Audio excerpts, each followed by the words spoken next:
Warning, 30 Screams or Less may contain spoilers about movies that have recently been released. If you haven't seen the movie, go watch it, come back, and enjoy the show. Or, if you don't want to waste your time watching the movie and rather have two random horror dudes watch it for you, we got you covered as well.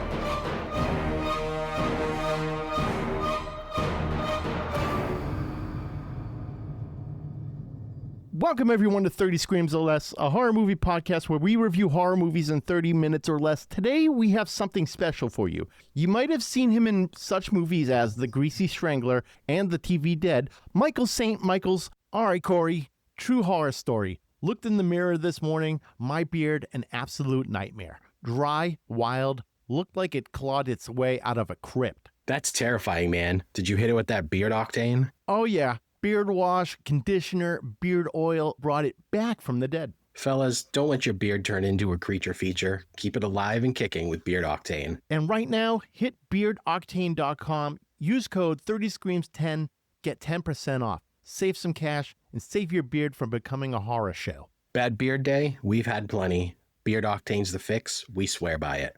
Michael, thank you so much for taking the time out of your day to speak with us. How are you today? I'm debatable. Debatable?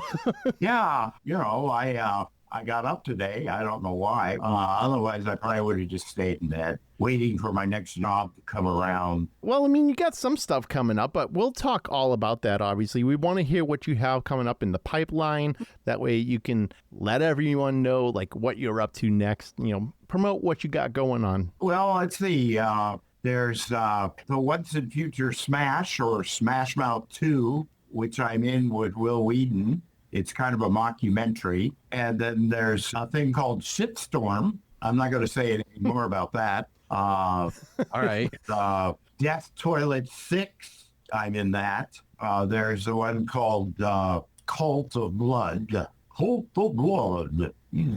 Cult of Blood. I'm in that. And then I'm starring or co-starring with Patty Mullen in one called Strange Toys.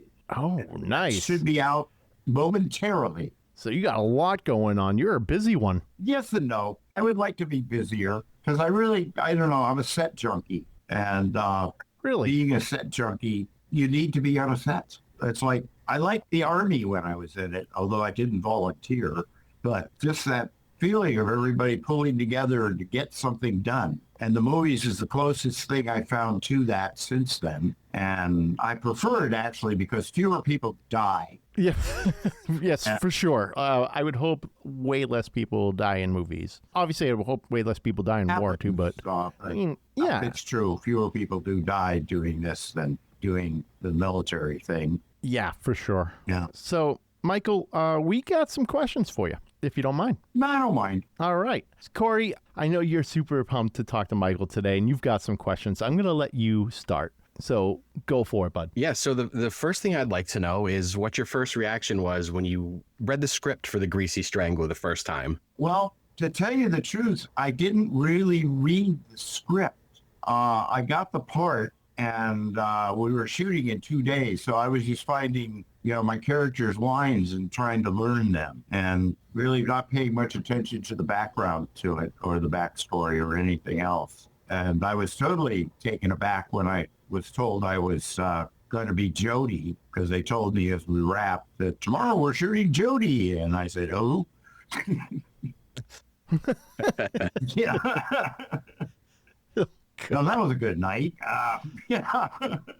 And it turned out to be my favorite part of the whole movie because it brings back the most horrendous memories. I mean, on every take, something fell off. The teeth, the mustache, the fingernails. We couldn't get a take up something. I was surprised they actually did something with that scene.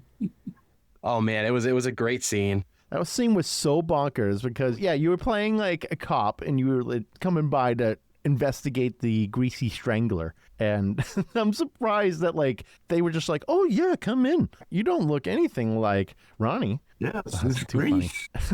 Yes. I remember just like, and you're rubbing it on your face. I'm just like, this movie's fucking zany. It is.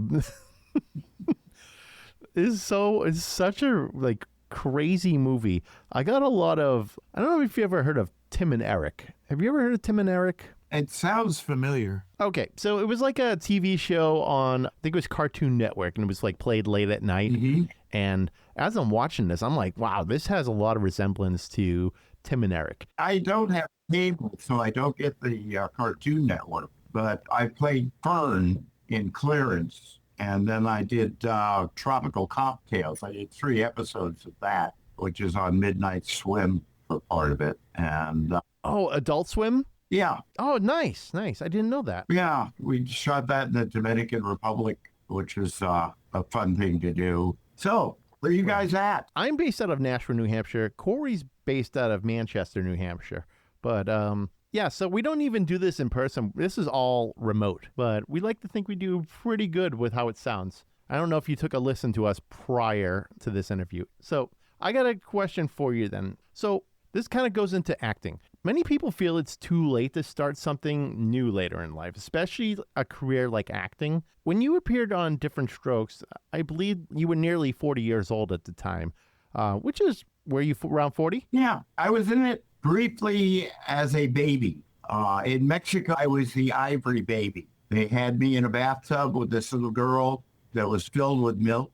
And this guy, Manuel Alvarez Bravo, shot it. And we were the ivory babies. The ivory babies? Probably 1945 or 1946. And in Oh, okay. So Attack. so that's when you got your acting like going, when you were a baby. Yeah, and then in Attack of the Killer Tomatoes, there's a hippie scene in the woods, and I'm one of the hippies. They did this thing on the radio that said, hey, anybody want to be in a movie? Come on down. And I thought, oh, what the fuck? We're not doing anything. So we went there and hung out, got Poison Oak, and Commit to the bit. yeah. Hey, yeah, that's what we say here on the podcast. Commit to the bit, and that's what you did. It's like so an extra.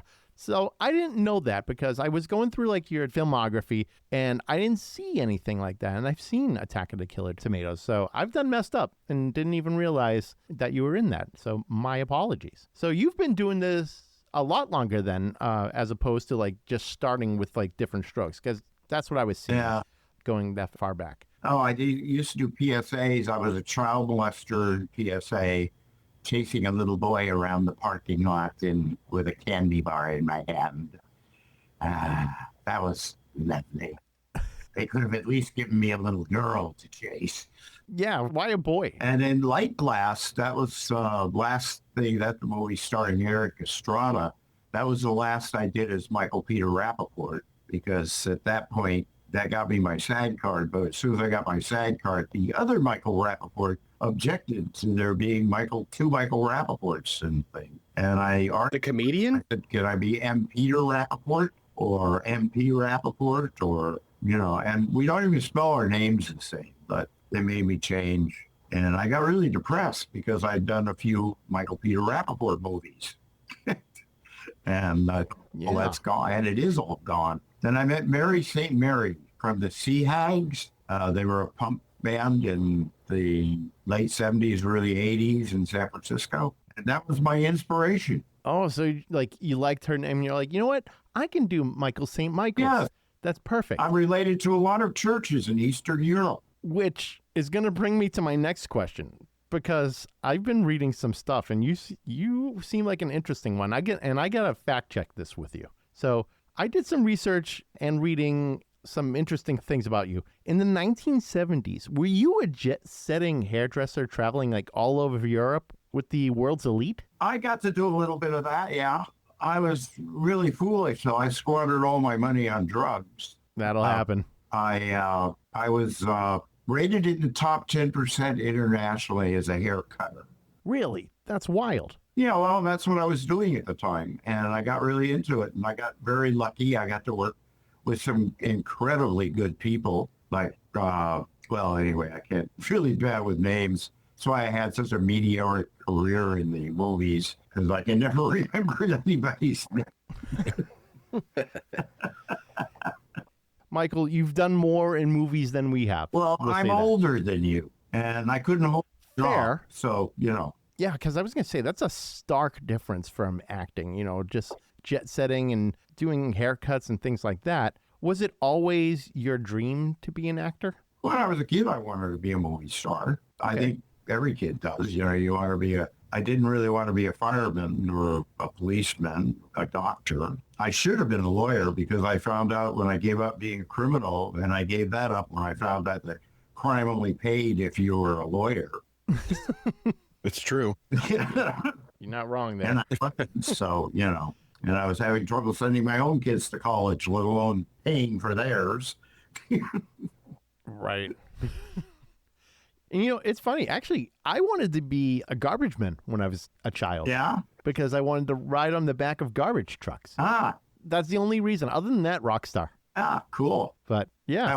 So I guess those are my two dreams. Both of them have nothing to do with each other. I couldn't even imagine being a rock star riding a garbage truck. Could happen. I could be the first. But I used to be a singer. I love that. yeah, I was reading that too. So did you put out any music as with your singing? Not really. You can find me in some music videos. There's two by the Old Man Rap Syndicate based on the Greasy Strangler. There's Cult of Blood, which is on the charts in Russia, or was for a while anyway. You can see me in that. And Phil Anselmo from Pantera. He, it was Phil Anselmo and the Illegals. I did one for them where I play Nurse Ratched in kind of take off on One Flew Over the Cuckoo's Nest. That was a music video? But when I was singing, it was like, little bar bands and shit where we made $10 a night. And I felt like I was a lucky one because I didn't have to carry instruments. I really felt sorry for the drummer. In and out. That's always the case. So I'm in a band, and I'm the vocalist of the band. So I know what it's like to not have to carry shit. But apparently I'm a unicorn who actually does carry stuff. A vocalist that carries equipment. Yeah. Would you believe that? It's not a thing. It shouldn't be a thing. My new drummer was like, I don't know how to, what to make of this. You're a vocalist that's actually doing something. I'm like, yep. Yeah, I pick things up occasionally. Yeah, Yeah, I love doing it. I'm sure you love doing it. I do. But I'm going to have to check out that music I don't as much video. anymore because I don't do it as much anymore. And where I used to have 3.5 octaves instantly, I now have to probably take almost an hour to warm up to get to that point. Wow, 3.5 octaves? That's amazing. Yeah, well, I used to, I got dubbed to sing in church choirs because I could fill in for anybody who didn't show up. They're like, all right, we need a baritone tonight. Michael, you can handle this, right? Sure. Yeah, why not? Why not? But Cool. yeah, when I was a dirty hippie, one of the hippie chicks, or witch bitches as we called them, her mother was the choir director at the North Island Naval Air Station Choir, and she talked me into that. I did take singing lessons for a little while, but I literally spent the bus money to get to and from the lessons on comic books. That's the way to spend your money, by the It way, is, on comic books. until I get caught, because finally they had to admit that I wasn't showing up because they weren't telling her. They were sending her, she was paying for it.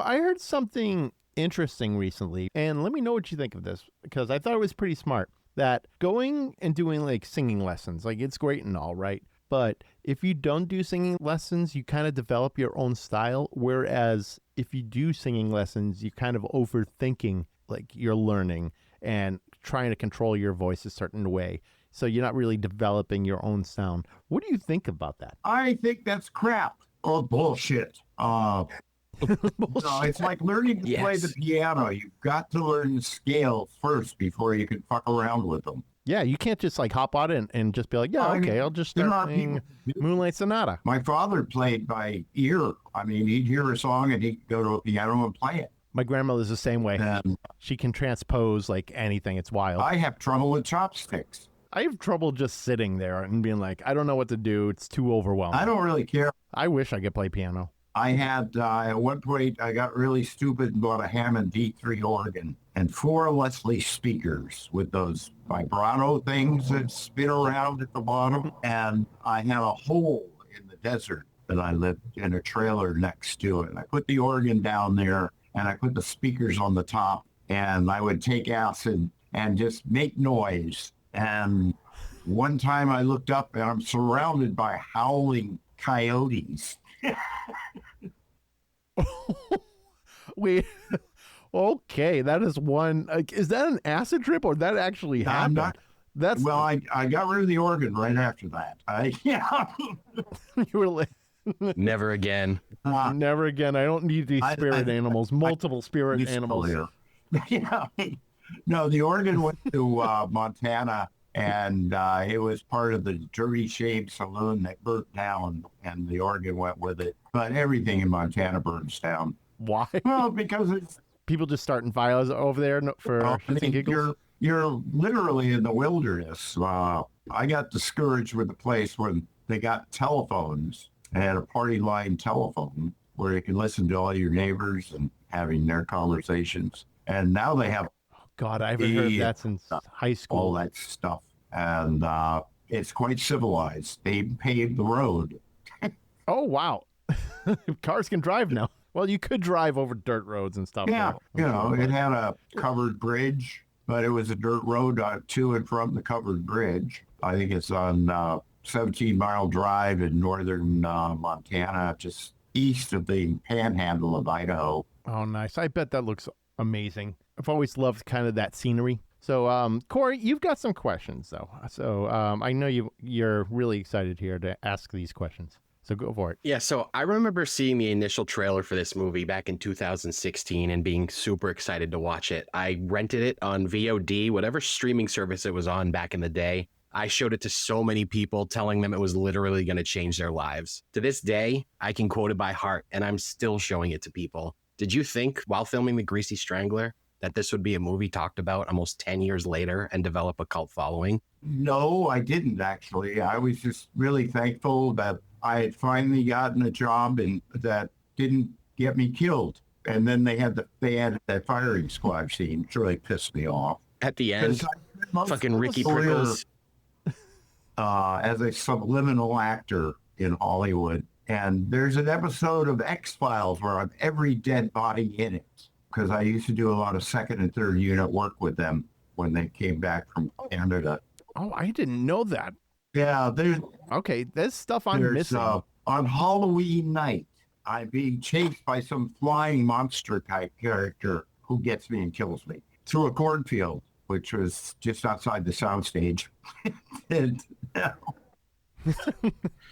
then I was buried in blood for another scene there. They were great people to work for. Oh, I'm sure. I love that show. It's a classic show at this point. I love working in film and television. I just I did theater, a little bit of theater. I wasn't so good at it. The last thing I did was a Bertolt Brecht piece called Visions of Simone at Fort Mason in San Francisco. And I play three characters, but I do it so well that you don't distinguish between these three characters. You think that this French sergeant who I started as becomes a deserter because I played a refugee, and then becomes a traitor because I became a Nazi soldier after that. But that was the last play I've done, actually. I haven't done a play since I was a kid. Corey, did you do any plays when you were a kid? I mean, probably ones that I was forced to do while I was in school, but I never did them on my own free will. It was just never my thing. I could imagine you doing a play. No. I think it'd be No, that's the only thing you got hysterical. English in high school, and what little college I did do was theater. So I wasn't nearly a theater guy. I was definitely a writing guy. That's for sure. I was always writing short stories and poems and things like that. And I remember one time I wrote a short story, and these people came out and acted the story out in front of the school. I was like, nah, that's kind of cool. You know, that my story got picked and they just made a whole production out of it. Really? That's great. Yeah. Write something for me. Always been writing. Okay. All right. Give me some time. Corey, we've been talking about this, me writing a script. Yeah, we manifest stuff every week that we want to see in movies and films, so maybe we can start putting things to paper and give it to Michael. I love this idea. I do too. Let's make this Keep happen. me working, damn it. All right. And you don't want to see me living on the streets. I do that very badly. Yeah, no, we don't want that. Neither. No, what we'll do is we'll get a script going. We'll find some backers. We'll get you paid. We'll make a movie. And we'll be good to go. Yeah. Yeah. I like that idea. And Make it I happen. enjoy, I mean, you know, But, I feel more alive on the set. than I do anywhere else anymore because I get to be whatever it is I am. Holy shit. You know, I said the same thing while I was on stage the other day because I haven't been on the stage in almost 2 years. Just there was a whole slew of things that just didn't allow us to perform. Like we lost the drummer and all these things. It's a mess. But we came back. I was on stage. I didn't have to do a whole little shtick to get people to yell louder, things like that. They were just excited to see us. And I said on stage, I love this. I don't have to do a shtick. I can just be. And just be in the moment, enjoy it. It's where I feel most authentic. So I get it. I mean, you basically said the same thing, is that you feel like basically more yourself being on set. And that's what I'm assuming. Well, you right? are because you're letting go. I mean, it's like Michael Caine said once, just let go of your face and have a thought in your head. And I used to love working on sitcoms. I know Newhart was one of my favorites because he did the warm-up himself. So you get a 20-minute performance of Bob Newhart before the show starts. And I would have done it just for that because ever since I first heard Bob Newhart, I've been enthralled. Bob Newhart's great. He is he's a legend, an absolute legend. I couldn't even imagine just being like on a sitcom and then you're just watching him doing his whole little shtick just to warm up, like just for shits and giggles. He's just riffing, doing his thing. Nothing to do with the show. He just ad-lib for a few before a show. Yeah, that's a pro right there. Someone who can just on the fly, like just do his comedy before he even gets started on stage. It's like a warm up, because usually they hire local comedians to come in and do the warm up, and but he did it himself. I guess he liked that. I think he was a bookkeeper before he became a comedian, and I remember the Button Down Mind of Bob Newhart. It was a comedy album because they used to have comedy albums. Yeah, I don't think they do that anymore. I think they just do Netflix stand-ups. And I know, what's his name? Matlock. He used to do those too. He had a really good comedy album I love, where he talked about, being from the hills and watching these fellers go out there, just beat the hell out of each other, tracing this ball around. What it was football. I was just going to say it's probably football, right? I mean, otherwise it's rugby, but I think that would be too much of a stretch in a comedy show to make rugby jokes. He yelled at me. Why? Well, he collects antique cars and trucks, and none of the Teamsters knew how to start this old Ford truck, and I did. So I went in and started it for them, and he saw me in there. And, what the hell are you doing in my truck? Like, I'm just trying to get it started. Yeah, really. Jeez. I never worked on his show again.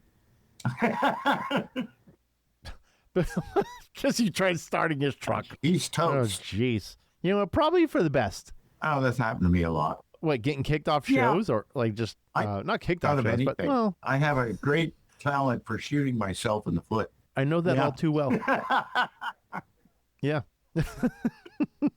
So yeah, I've got a question for you because this kind of has to go back to like acting and like just being basically. So the wardrobe or lack thereof is pretty unforgettable in Greasy Strangler. How did you mentally prepare to film such revealing scenes in this movie? You don't mentally prepare, you just do it. You're there as a full director. Just do it. The director is king, and it's good to be king, but he, I went in for one table read and we had it. And I went into the wardrobe thing for, getting the wardrobe ready. I really like the suit, the gray striped suit. And I have a copy of the Greasy Tour suit, the pink one that Sky made me. He paid somebody to make them for us. And I tried to did track down because I didn't really want to wear that. I wanted to wear the gray and black striped one. And I tracked it down, but unfortunately it was stored in the suitcase and got moldy.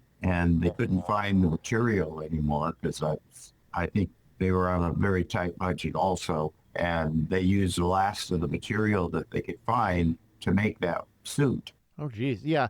As I was watching The Greasy Strangler, I was like, this is like the weirdest outfit to wear on a disco tour. I just thought it was so funny, like all pink, sequins, all that. And it was Braden, right? Braden? Corey, correct me if I'm wrong. Thank you. and Brayden wearing it too. I'm just like, this is wild. This is a wild scene. Yeah, that was kind of fun. I think the only note I gave them on wardrobe was they wanted me to dance, and I said, well, I have to have, leather-soled shoes so that I can dance, because everything they make today, you can't move your feet to. And I'm from the Twist and Mashed Potatoes set and big band music and junk like that. And although I was part owner of a punk club in San Diego in the late 70s, I did very little dancing there. Yeah, no, that's moshing. Yeah. I know that all too well. I mean, we got away with not having a dance license because we didn't, because it wasn't considered a dance until some idiot put a diagram of the steps to the pogo, and you see 2 feet on the ground, then you see a blank page, then you see 2 feet up the ground, then a blank page. Oh my God. And suddenly we're dancing, so the cops have another reason to hassle us. Okay, I got to take a step back here. A dance license? Oh, that's yeah. a thing? You got to have licenses for everything in this country. Oh my God, that's... We're way down the list of countries with real freedom. Yeah, I guess you can't be dancing unless you pay for it. Yeah. And I don't know, dancing these days is not really dancing anymore. It's just, I don't know, dry humping. You know, That's all it is. I took ballet instead of PE in high school because my mother was afraid I'd get hurt playing football. She didn't think about the guys who were playing football who would come and beat the shit out of me for being the pansy who's fucking taking ballet class instead of playing football. And Oh, jeez. so I learned to outrun anybody, which was great because I did set some school records in track. Wait, from ballet?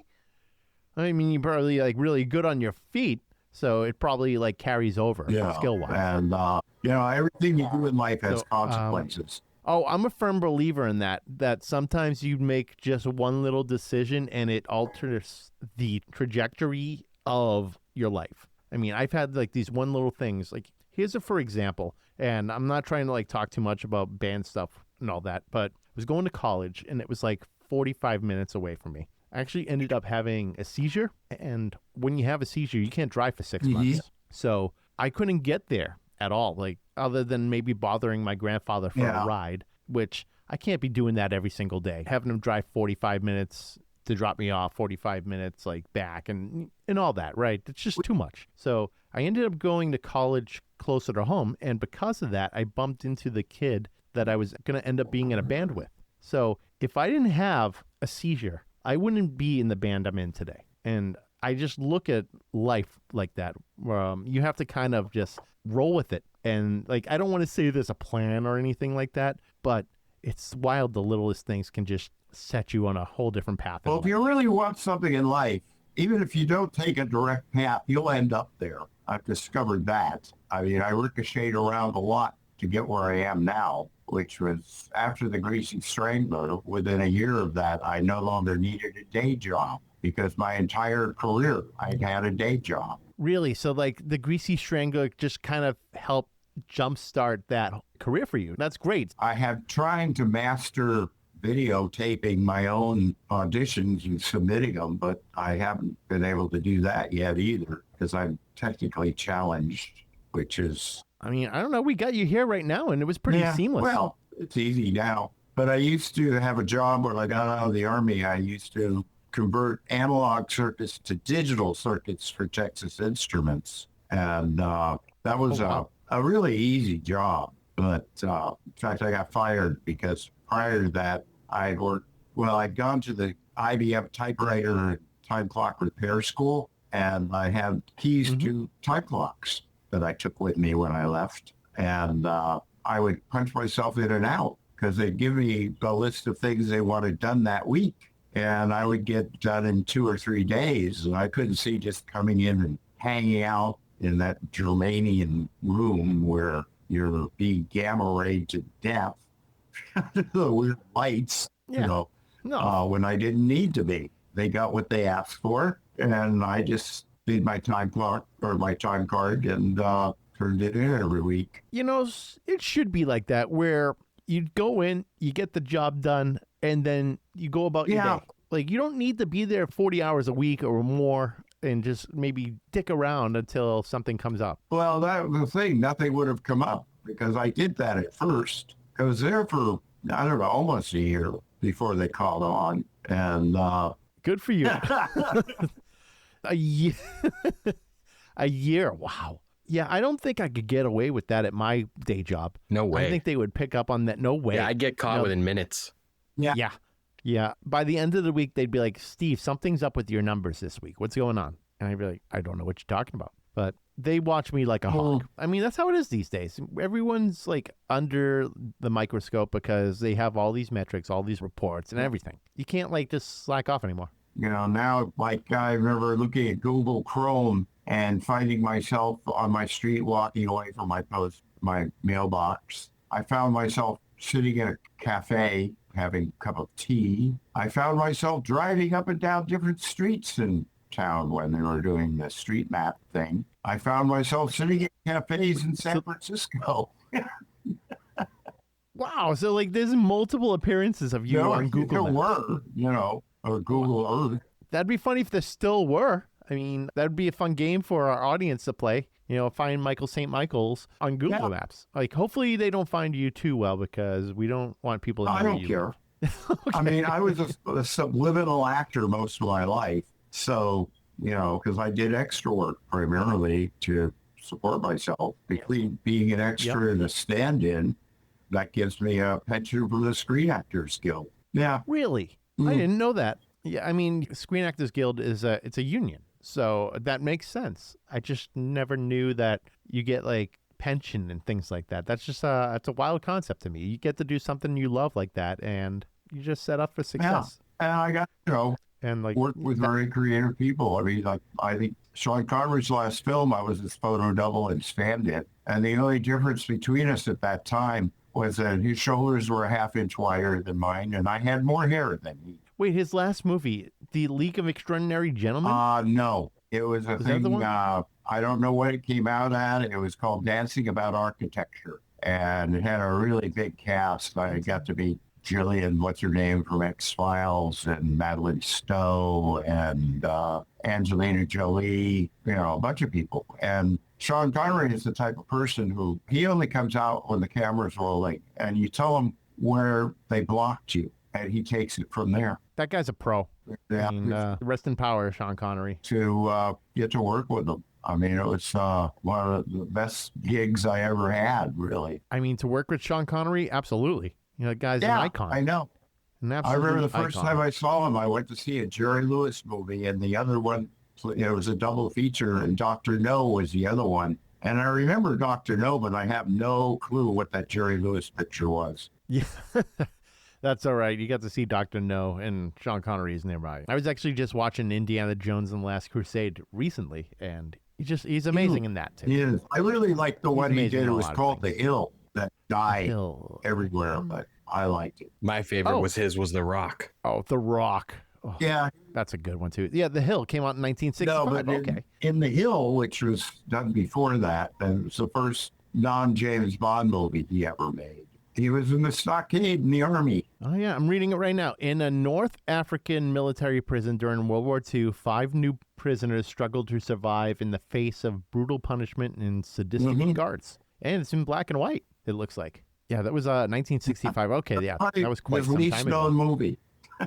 It probably is. I've never heard of it until you just told me. So I'll have to look it up and check that out. I do enjoy watching the classics sometimes. Oh, yeah, look at that. Young Sean Connery there. Jeez. So, Corey, I think you have a few more questions. Yeah, so is there a particular scene that was especially fun or especially gross to shoot in The Greasy Strangler? Well, fun would be Jody. Okay. I didn't know I was Jody until the night before. I hadn't even looked at it. I was just finding Henry Jordan or whoever. Anyway, and every scene, every take, something fell off. The teeth fell out. The fingernails fell off. The mustache fell off. And they couldn't keep them on. I was surprised that there was anything left of that to be in the movie. They should have left it in. Like if the mustache was falling off, just let it happen. Yeah, I feel like that would have been a nice touch if they left those in. It kind of would have added to the charm of the movie. Well, I think the fact that I had to go outside and change clothes in the middle of a busy street,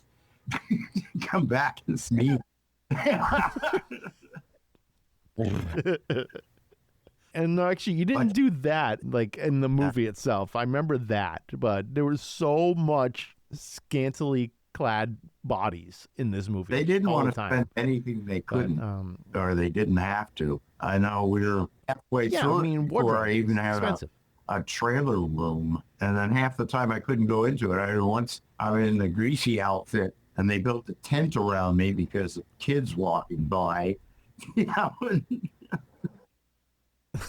They don't want the kids seeing that naturally. No, but just it was disturbing.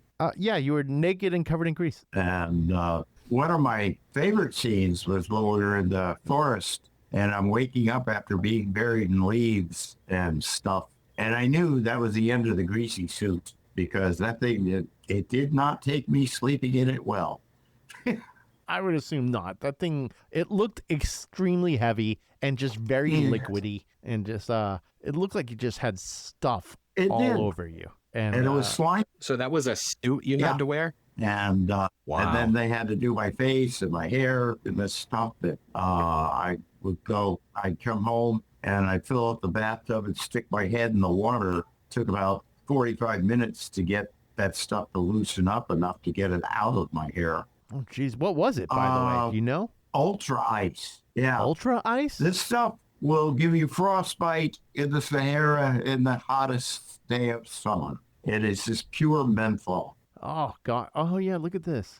A unique sculptural gel that stimulates the look of ice. Oh, okay. Non-toxic water-based, but it looks like a nightmare to wear. And then they had the stuff that just sort of slimed over it. That wasn't so bad. My God, that wasn't so bad. Well, that's good at least. I mean, but yeah, you were covered in that stuff. It almost could have looked like Vaseline too. So be grateful it wasn't Vaseline. That would just be a nightmare to get off, especially if you're covered in it. Yeah. Yikes. But your skin would be so soft. Oh, for sure.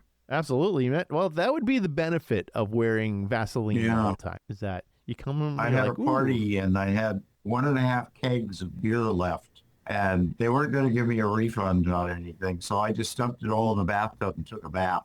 Took a beer bath? Yeah, my skin just, smelled or felt really velvety. Hydrated. And, everybody, but I smelled like used piss.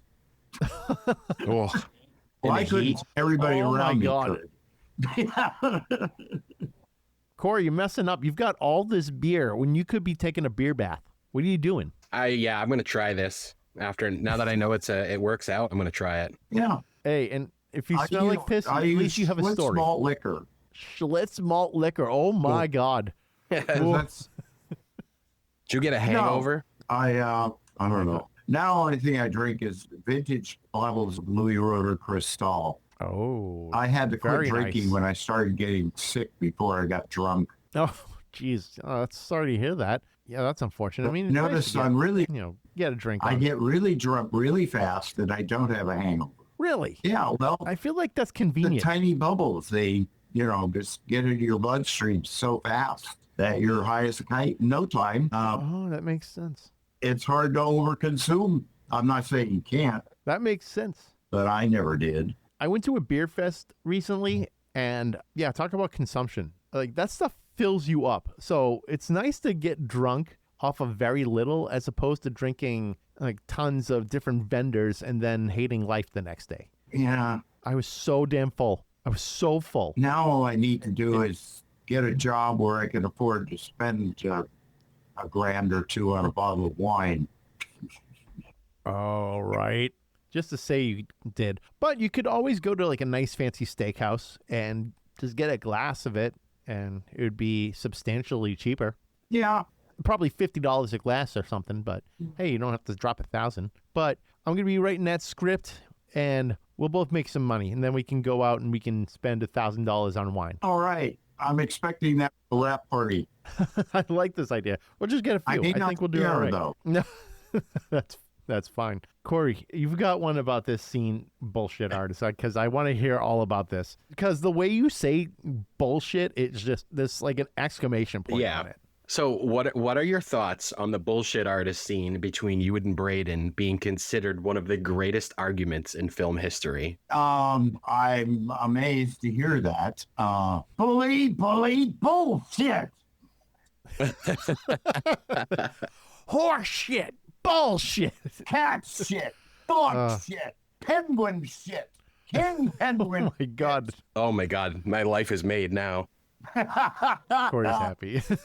Well, One of my good friends actually has plans to get your portrait tattooed on him with that on it. I've seen it. There's a guy. You've seen someone with tattoos? I've seen 4 tattoos from the Greasy Strangler that are shown up, and I haven't been able to preserve them and put them on my fan page, which bums me out because I'm technically challenged. But there's this one where there's a hot dog with me on one side of the hot dog and the Greasy character on the other side of the hot dog with a fork in the middle of us. And there's another one, Maniac Greasy Strangler. And I don't remember what the other couple ones I saw were, but and there's a page of merchandise from Greasy Strangler that has nothing to do with anybody who had anything to do with the movie. And I'm really bummed because they sent me this one of a guy in a hot rod, the Greasy Strangler, driving a rat rod. And unfortunately, I traded it for duck eggs.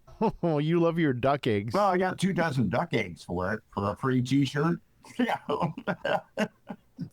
not a bad gig. Yeah, I thought so. I mean, that's... But I found this page and oh, wow. And I tried to order another one, but it wouldn't let me.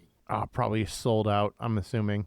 Well, I think they just print them to order. I know Sky sells T-shirts and he sells, and I'm going to be selling T-shirts again if they ever show up. Did sell a couple hundred of them at different companies.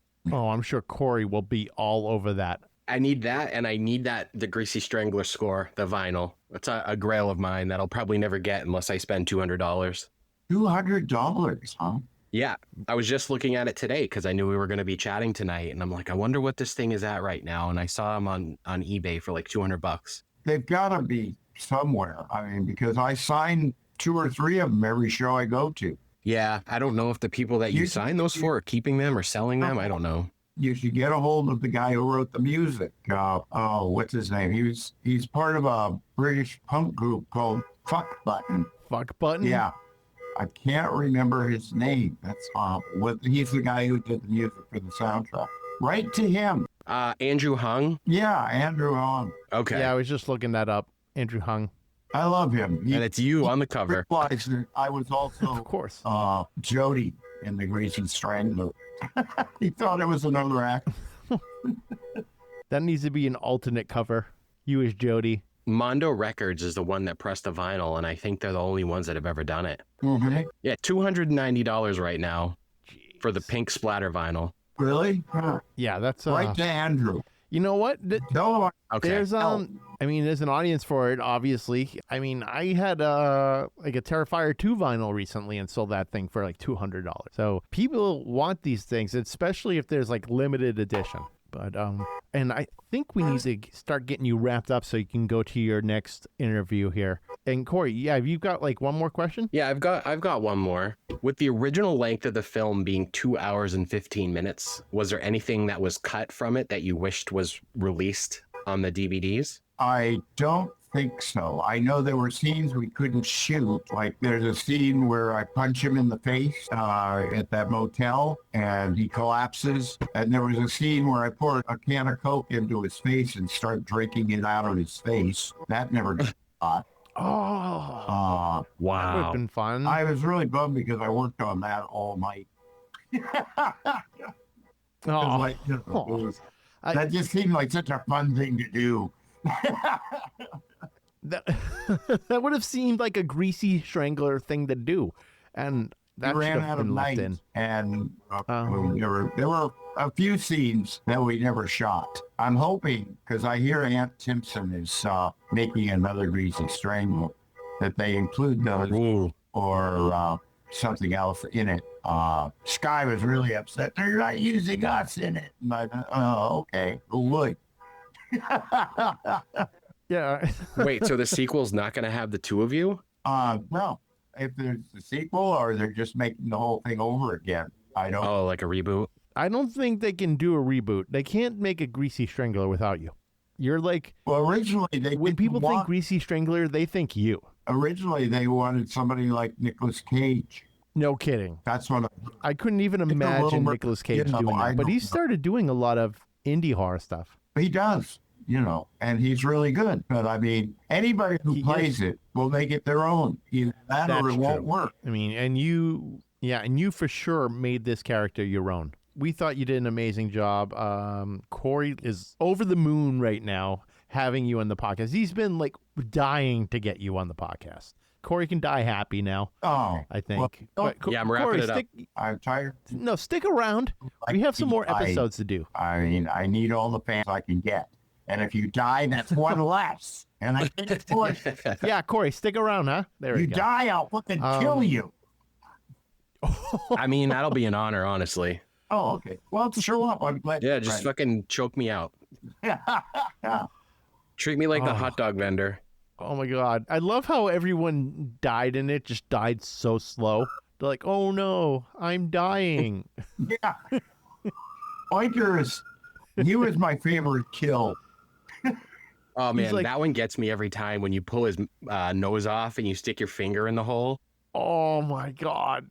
Oh, and you eat it. Or just like, I don't know. I was like, It was strawberry jam. Was it strawberry jam? Yep. I didn't even know that. That makes sense. You can't be having weird friggin' oil and stuff like that can't be ingesting. But strawberry jam, that's way The better. grease was tapioca and something or other. Oh, well, that's better tasting than straight up extra virgin olive oil you're making in your bedroom. But Michael, it was so awesome speaking with you today. We want to respect your time because we know you have to head off to that other interview. But thank you so much for being a part of this podcast here. Thank you so much for being involved in the Greasy Strangler because I'm going to remember it for the rest of my life after watching it. That's for sure. And we want the fans that listen to 30 Screams or Less to know all about this movie. And I think this will help that. Go look at the Once and Future Smash. Another was a really good short film, but they made a big, or it was called Mark of the Witch. And it was a good short, but then they made a full-length thing out of it, and that kind of diluted it too much. I think they took it in the wrong direction. And then there's Shitstorm. I recommend that. And Once and Future Smash, Cult of Blood, and soon to be released, I hope, Strange Toys. Strange Toys. I'm looking forward to what you have coming up. And I got to check out some of these other movies as well because, I mean, I watched TV of the Dead and I watched Greasy Strangler, but I haven't dove into like your full catalog. So I'm going to have to put in some And The Fawn, work. if they ever finish The Fawn, it's going to be an epic. Oh, really? Yeah, I see like, yeah, look at that. Strange Toys. Got a whole bunch here. So, yeah, looking forward to all that. Michael, thank you again so much for sticking with us. For having me. This has been, no problem. This has been a great time. We'd love speaking with you. We would, like, if you're ever in the New Hampshire area, definitely feel free to hit us up. We'll buy you some, what was the drink again? Louis Roeder Cristal. Okay, so yeah, we'll be sure to get you some Cristal when you're here. Yeah, Cristal's on us when you're in New England next time if You you're got out it. here. Careful. Thank you, Michael. I'm We're on gonna have my a good pay. time. I got a credit card. I can be there tomorrow. Oh God! Don't tempt us with a good time. Hey. So, thank you all for right, having Michael. me. Thank you so much And again. thank you for liking the movie. And thank you for appreciating Jim Hosking and Toby Harlan's work because they are the ones that made it happen. Oh yeah, I would love to get them on the podcast too someday and just talk to them about the whole Greasy Strangler. But yeah, this was awesome. Thank you so much again. It's amazing. I did that. I did, I was supposed to be on Beverly Left Lynn, but I didn't make it. And, but I did do 3 episodes of Tropical Cocktail, which they didn't pick up for a second season. So it's full. Oh, that's a bummer. But check out Tropical Cocktails. And you guys be good or don't get caught. Okay, No problem. no problem there. All right. All right, thanks, Michael. Thank you. No problem. Have a good one. Have a few. One's never enough.